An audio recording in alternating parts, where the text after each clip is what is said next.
je vais vous parler d'une TikTokeuse américaine qui s'est installée à Paris.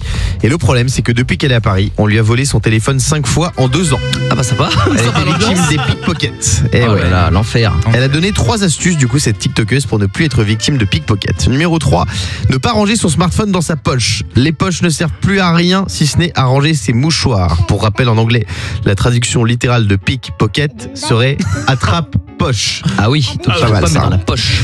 Numéro 2, ne pas porter de sac à dos. Le meilleur moyen de transporter ses affaires de manière sécurisée, c'est de les mettre dans un sac en bandoulière fermé par une fermeture éclair ou alors dans une banane. En plus, ça revient très fort les bananes là comme ça. Ah oui, moi j'ai une banane également, ça m'évite bien des problèmes. Et enfin, acheter un tour de cou. Cette TikTokeuse qui s'appelle Amande, elle a récemment découvert les tours de cou pour téléphone.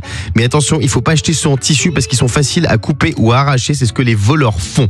Alors, oui, Fabien. Il y a eu un rire bien gras, bien lourd dans le studio qui est de notre producteur Yannick Vinel. Oui. Non mais c'est très intéressant parce qu'il y a le tour de cou, j'ai vu plein de filles avec ça, c'est pas moche hein. Maintenant, Non, moi, j'aime bien. Je sais pas Diane ce que t'en penses, mais il y a des tours de cou très Moi, stylés j'aime bien aussi. pour attacher le téléphone. Donc Yannick, c'est pas grave si t'es pas à la mode, c'est ton problème. Reste à ta mode, mais laisse-nous être à la mode. Tiens, vous, c'est quoi la chose qui vous insupporte dans les transports, Fabien Delettre? Moi, c'est être collé serré comme des sardines.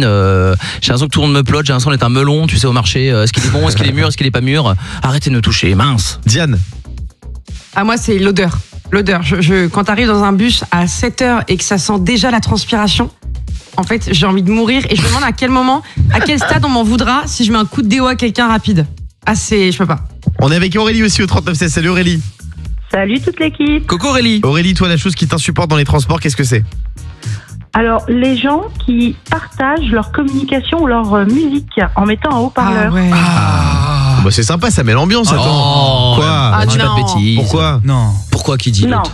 non, il y a Vous des aimez pas choses qui restent privées, on garde ces conversations privées et en plus on s'en fout en fait de leur vie. Enfin, pas pour être désagréable, mais enfin, il y a un moment donné, chacun garde son intimité. Moi, et j'aime là, bien, moi. ça, tu mets ton téléphone à ton oreille. Et Quand je prends le bus, moi je mets un petit Imagine Dragons, comme ça met une Non. sacrée ambiance. Mais Aurélie, je passe à remarquer, en plus, c'est les gens qui font bon, bah je vais arrêter, apparemment je dérange. Hein. Tout le monde me regarde, je dérange. Aurélie, est-ce que tu fais Ouais, partie de ces gens qui embrouillent les passagers? Qui ont dit excusez-moi, vous pouvez baisser votre téléphone s'il vous plaît? Ouais. Ah bah oui. Ah, j'aime bien. Elle est grande gueule Aurélie, j'aime bien. On dirait que je dérange. Le Morning Sans Filtre sur Virgin Radio.